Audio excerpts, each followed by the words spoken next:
Good evening. I'm Joseph Dobrian, and tonight I'm going to be talking about one of my hobbies, in particular a certain project that I'm working on at the moment. And maybe I will convince you folks to take up some form of this hobby yourself. Right now I am in the process of learning how to speak Portuguese, which is a rather difficult language. I have always been interested in learning foreign languages. I grew up with languages. My parents were both professors of language. My mother taught high school French. My father taught college French and Spanish. And when I was growing up, you could count on hearing 3 or 4 different languages in our house on any given day. We would use English as our everyday language, but sometimes my parents would speak French to each other if they didn't want me and the other kids to know what they were saying. Or my dad would be on the phone speaking Spanish to one of his students or colleagues. And then we would use German for cussing and for fun and so on. So I developed a real interest in foreign languages. As I grew up, I learned to speak French reasonably well. I've studied a few other languages. But one language that I was always fascinated by, that I never got round to learning, was Portuguese. I took an interest in it when I was very little, and we had a record of songs by a woman named Amália Rodrigues. She was probably the best known performer of fado, which is the national music of Portugal. Fado tends to be very sad, wistful singing, usually about love lost, about longing for what you once had or what you once dreamed of. And I was struck by these haunting songs that Amália Rodrigues would sing. Then when I got a little older, I was in college, I discovered música popular brasileira, that is to say, popular music of Brazil, which has a sort of a jazzy Afro feel to it. Very fun to listen to, fun to dance to if you're into that. And I was discovering musicians such as Flora Purim, Milton Nascimento, Simone, Gilberto Gil, Tom Jobim. And I always wanted to learn Portuguese so that I could understand the lyrics of the songs I was listening to, but one thing or another would stand in my way. And finally, I got to a point where I figured it was about time I learned to speak the language. Now, here I was, at the time, 58 years old, but I figured, how much longer are you going to wait? So I signed up for a class at the University of Iowa in elementary Portuguese. Took that. Following semester, I took intermediate Portuguese. And I've gotten to the point now where I can sort of speak it, kind of. You know, I can carry on a simple conversation with a native speaker if I have to. But oh my gosh, it is such a fascinating language. Not too many Americans know about the Portuguese language. A lot of people don't even know how widely it is spoken. I think most people believe that Spanish is spoken all over South America. No, as a matter of fact, in South America, more people speak Portuguese as their native language than Spanish, because Portuguese is the official language of Brazil, which is, of course, the most populous nation in South America.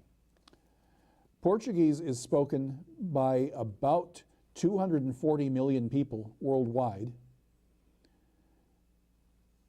and most of them are in Brazil. Some of them are in Portugal, of course. And then it's also spoken in former Portuguese colonies, such as Angola, Mozambique, and Timor-Leste, as well as in the Cape Verde area in the Atlantic Ocean. So it's quite a widely spoken language. It's the 7th most widely spoken language in the world, I believe. Now, Portuguese is a Romance language. That is to say, it evolved from Latin, and as such, it is somewhat related to other Romance languages such as Spanish, French, Italian, Romanian.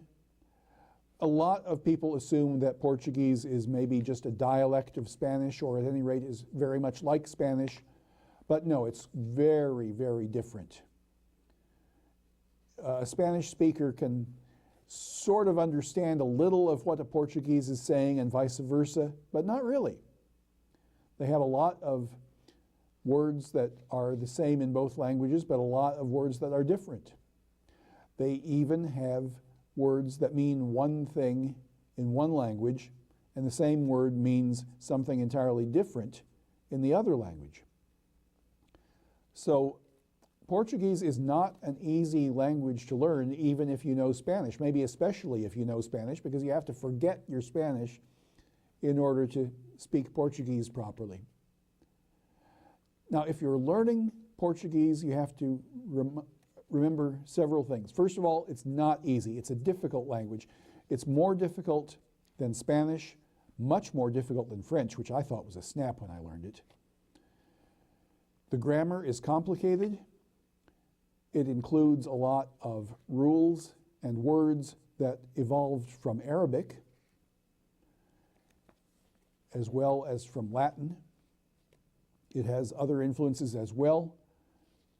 It has extremely complicated verb forms, much more so than in French. It's got a much more complicated subjunctive system.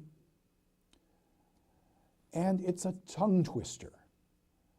Portuguese is tough to speak. You're constantly tripping one word over the other. It's just one of those languages that is spoken in a sort of a slipshod way, sort of a sing-song way, and it's easy to run your words together and trip over them.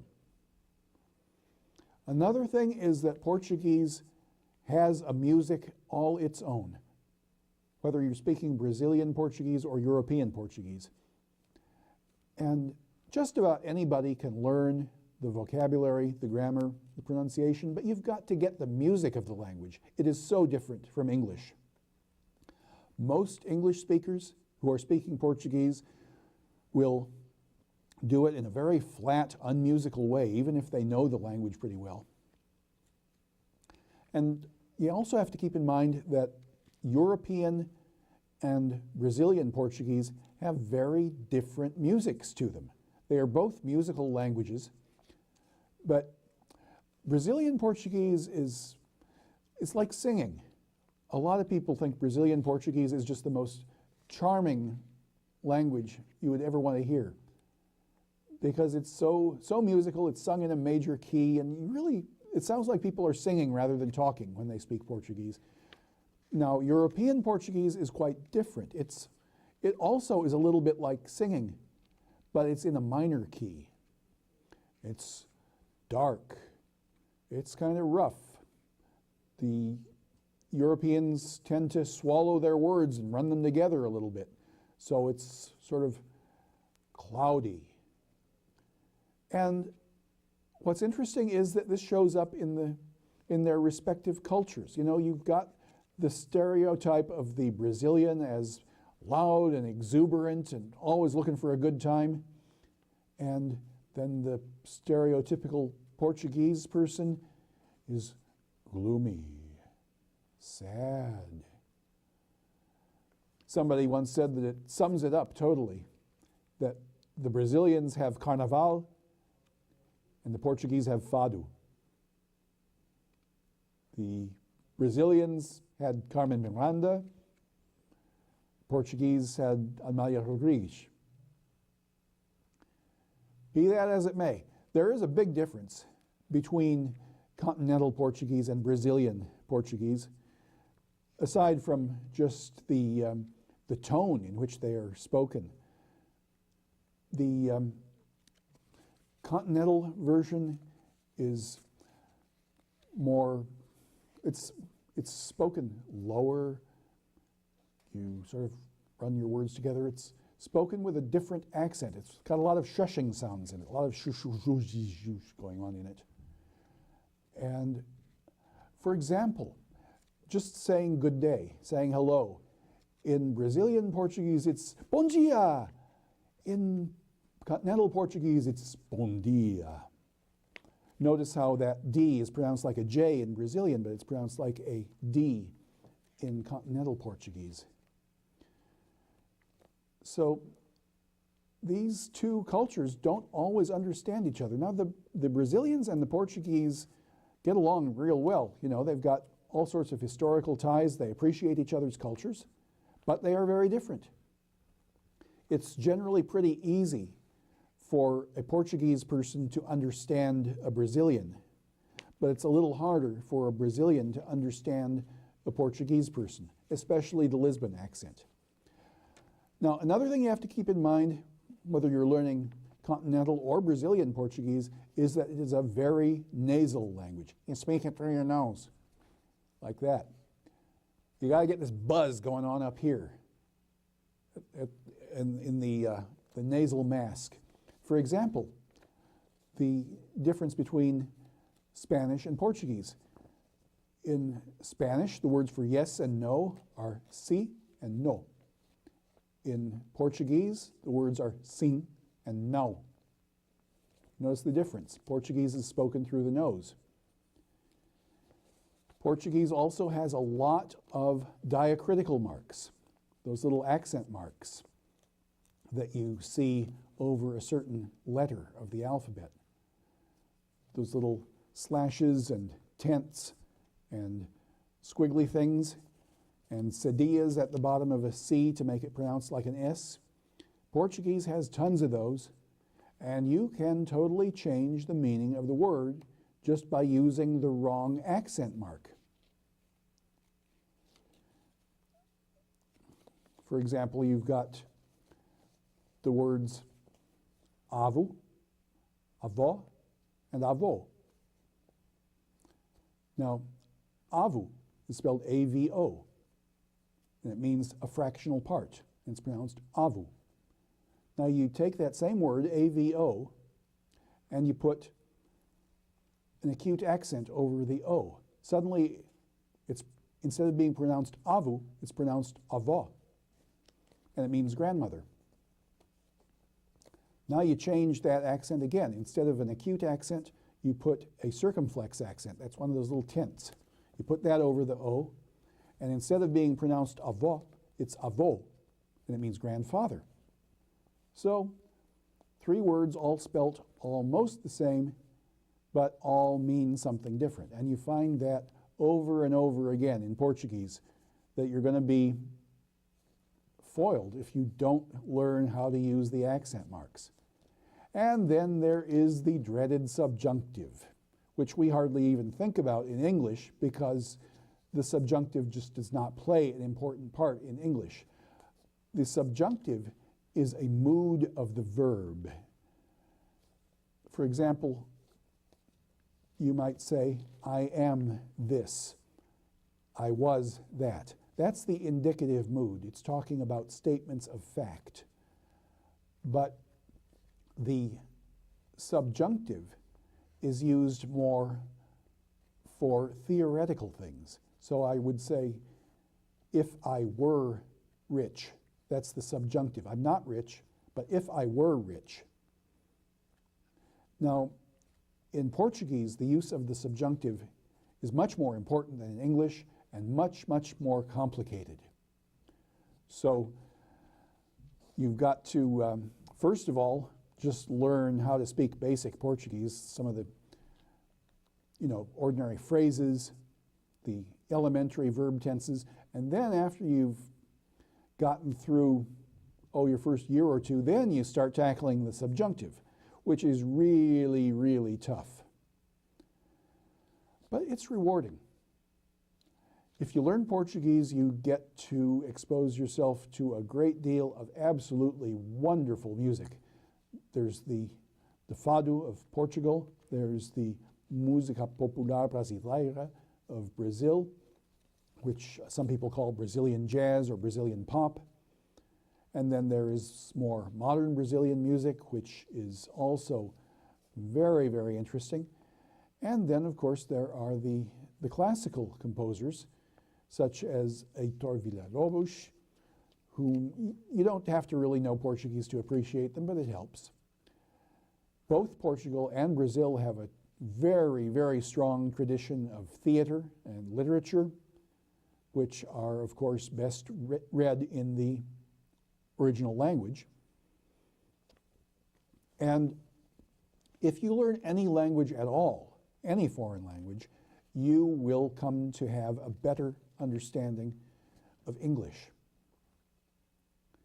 So if you are involved in a profession that requires a really strong knowledge of English, I would strongly recommend that you learn another language.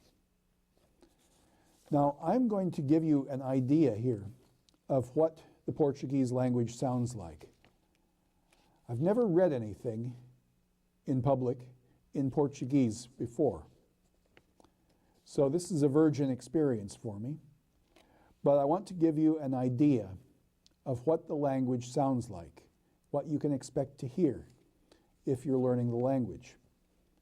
Of course, I've got somewhat of an American accent, it can't be helped, but this will give you an idea of what Portuguese is like. This is an old folk tale that I'm going to read. It's called A Lenda da Rapariga com Peixe de Cabra, which means the legend of the girl with the hooves of a goat. And I think the title pretty much tells you all you need to know. A Lenda da Rapariga com Peixe de Cabra. Conta a lenda que na atual região da Beira Alta, mas propriamente na histórica aldeia de Marialva, vivia uma rapariga de uma grande beleza. No entanto, debaixo das suas sempre longas saias escondia enorme segredo. Tão belo era o seu rosto, como eram feios os seus pés, que não eram sequer humanos. A linda menina tinha pés de cabra. Um dia, um nobre, homem elegante e muito rico, passeava pela aldeia montado no seu cavalo, quando viu a rapariga e logo ficou apaixonado por aquela jovem mulher tão bonita.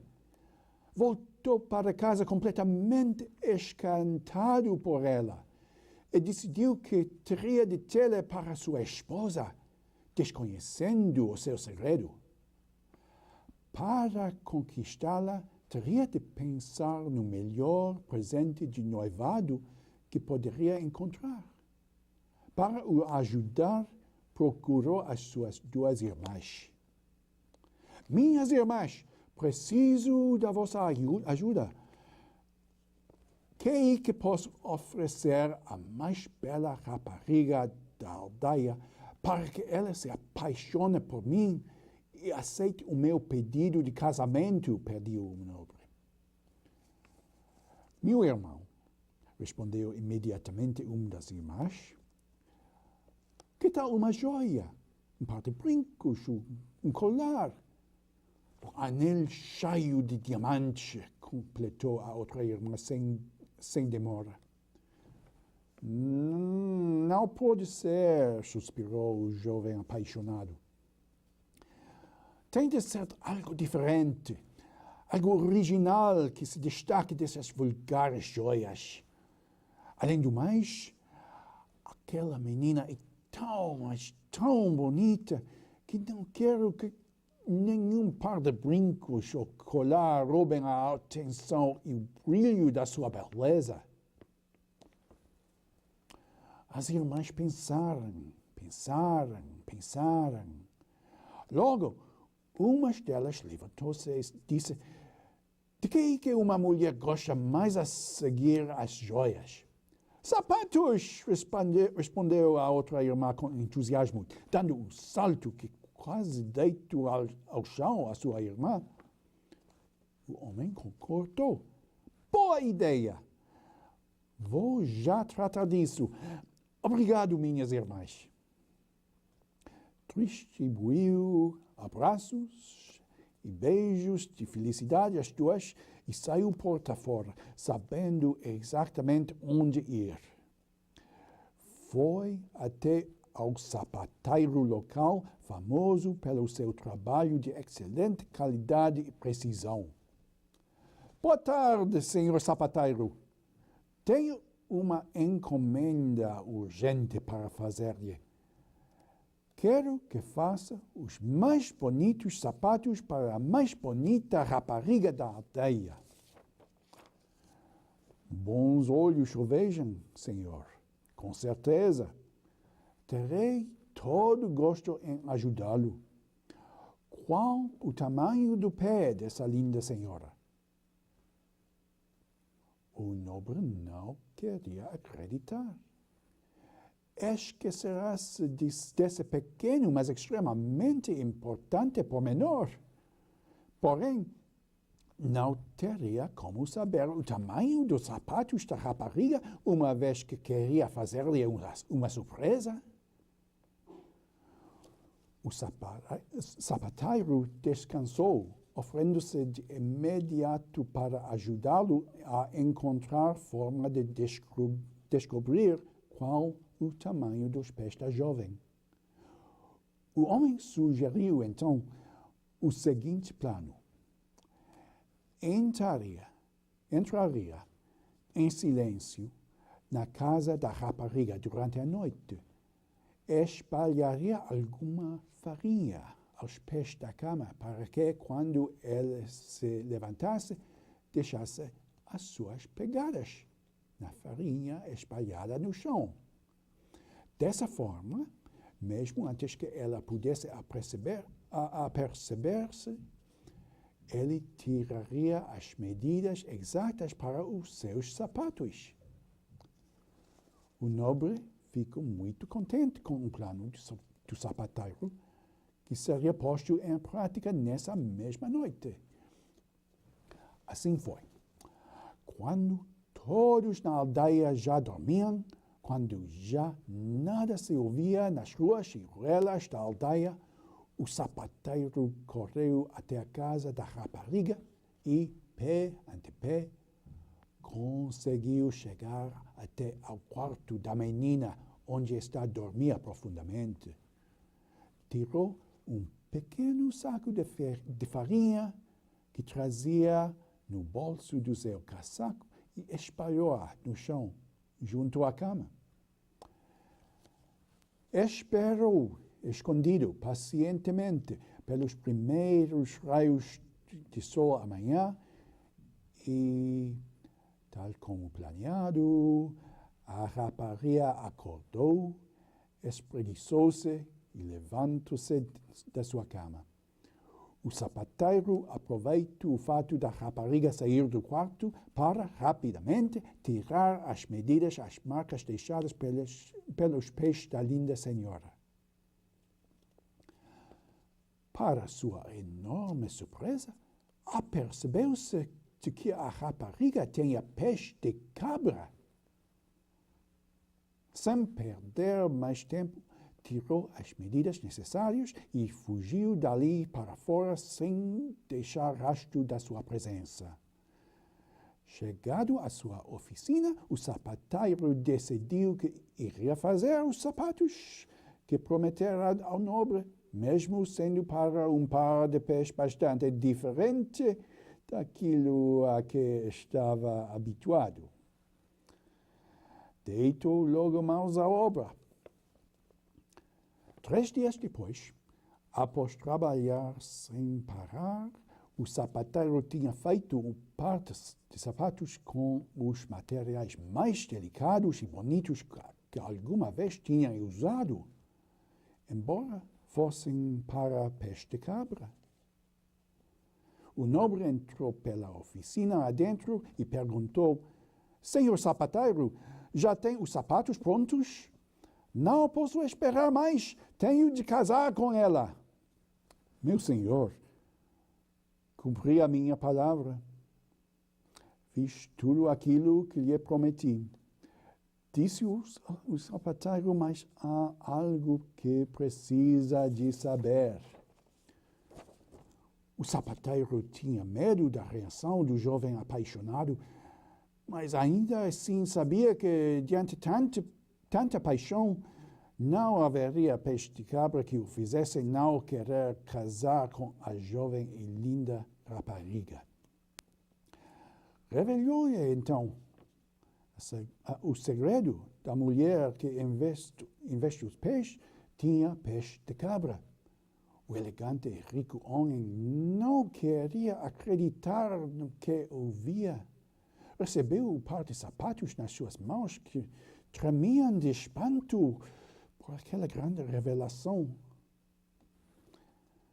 Depois do choque inicial passar, decidiu que levaria o seu desejo em frente. Guardou o presente no seu saco, montou no seu cavalo e seguiu em direção às ruas da aldeia procurar a sua amada.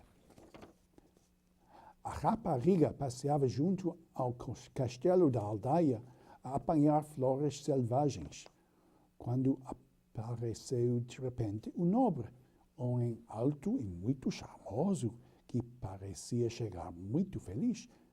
Ele aproximou-se dela, trazendo na mão um embrulho. "Minha bela rapariga, como te chamas?" perguntou o homem. A jovem, muito confusa, respondeu: "Maria Alva." O nobre ajoelhou-se junto dela e, estendendo-lhe o presente, disse: "Estou loucamente apaixonado por ti, desde o primeiro momento em que te vi. Aceita esta oferta como prova do meu amor e casa comigo." Sem saber o que dizer, a rapariga aceitou o embrulho e, a medo, abriu-o. Tremendamente horrorizada, Maria Alva largou a caixa com os sapatos como se fosse fogo a queimar-lhe os dedos e levou as mãos à cara. Oh, o seu mundo tinha caído. Que desgosto! Tinha descoberto o seu segredo. Que desgraça! Como era possível? O seu segredo tinha sido revelado. Que tragédia!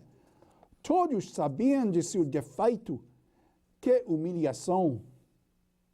A belíssima e jovem Maria Alva correu para o castelo, lavada em lágrimas, tão rápido quanto os seus pés de cabra permitiam.